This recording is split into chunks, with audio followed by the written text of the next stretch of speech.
Tom Goslowski here with you on 104.5 The Team and 104.5theteam.com. We continue our divisional breakdown across the National Football League. Today we focus on the NFC West.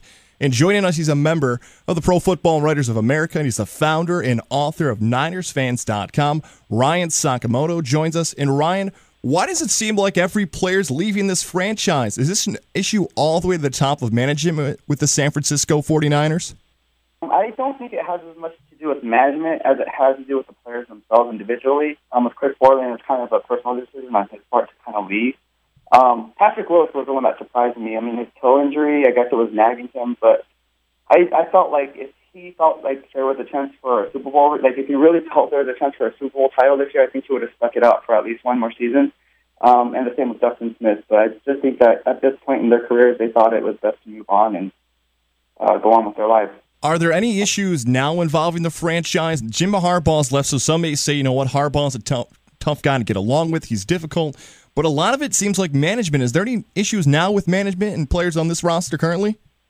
I mean, I'm not going to sit here and say that there's not, because I don't know what happens behind closed doors. But what I do know is talking to some of the players, former players, that there was kind of people who were Harbaugh loyal, and then there's people who weren't. So where it stands right now, the players who aren't there, I would have to say like some of the players who aren't there anymore they were Harbaugh loyal. So the fact that the 49ers organization kind of pushed him out the door, even though he was a difficult guy to get along with, they just felt that it wasn't about winning when Harbaugh left.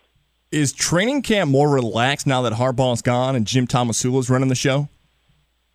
Yeah, it's great. The vibe around last year, I felt like the vibe was up tense and it's kind of like walking on eggshells. This year, Tomsula, he's doing a really, really, really good job.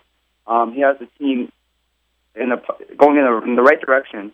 You look at it, even when we're watching practice, you can just tell the vibe around the players, talking to the players on a personal level. Everything around Levi Stadium is positive and upbeat, and they really want to surprise and turn heads in 2015, and I don't see why they can't. They have the talent on the team to do so. We'll have to wait and see. A member of the Pro Football Writers of America, he's the founder and author of NinersFans.com. Ryan Sokomoto joins us on the phone lines, and after losing guys like Patrick Willis, as you touched on, to this defense, is this defense really going to struggle? Does the offense have enough to carry this team throughout the season?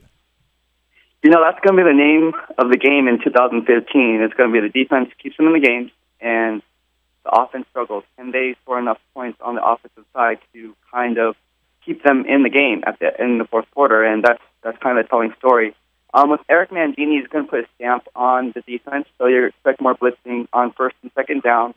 With Banjo, just kind of played the soft cover too, so he didn't really blitz much. But with Mangini at the helm, expect like a Dom Capers 3-4-4-3 type defense. That's what I'm hearing from the players. So expect blitzes to come all over the place, whether it's the kitchen sink, where you bring down Eric Reed in the box, along with Antoine Bethea.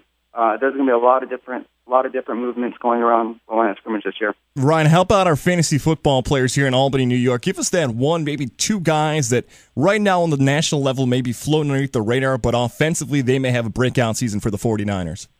Vernon Davis. He's going to have a year like 2013 where he racked up, 13 touchdowns and 950 receiving yards. I think he's going to have that type of year this year because he looks leaner and he looks faster. And once he gets on those seam routes, he's been working really well with Cap, and with Torrey Smith on the outside, it's going to open up things in the middle, and that's what Vernon Davis can work with. Yeah, you can definitely get some great value with Vernon Davis in some later rounds after he struggled last season. That's a great pick with Vernon Davis there. Let's get you out of here on this. Let's get a season prediction for the 49ers, a win total, and maybe what happens with them going forward this year. I'm going to go against the grain. I know everyone says they're going to do horrible. I say 11-5. I'm going to Wow, okay. And I see them sneaking into the playoffs as maybe a wild card team, and anything can happen once you get the playoffs. But I really believe the vibe around San Francisco is all positive. So they're going to turn heads, and people are going to be like, "Whoa, I didn't know they were going to do this." Well, he's a member of the Football Writers of America. You can follow him on Twitter at Sokomoto Ryan. Also, check out his website, NinersFans.com. Ryan, thank you so much for the time, man. We'll stay in touch in the future and enjoy the upcoming NFL season. Thank you for having me, Tom. I really appreciate it, and you have a great day.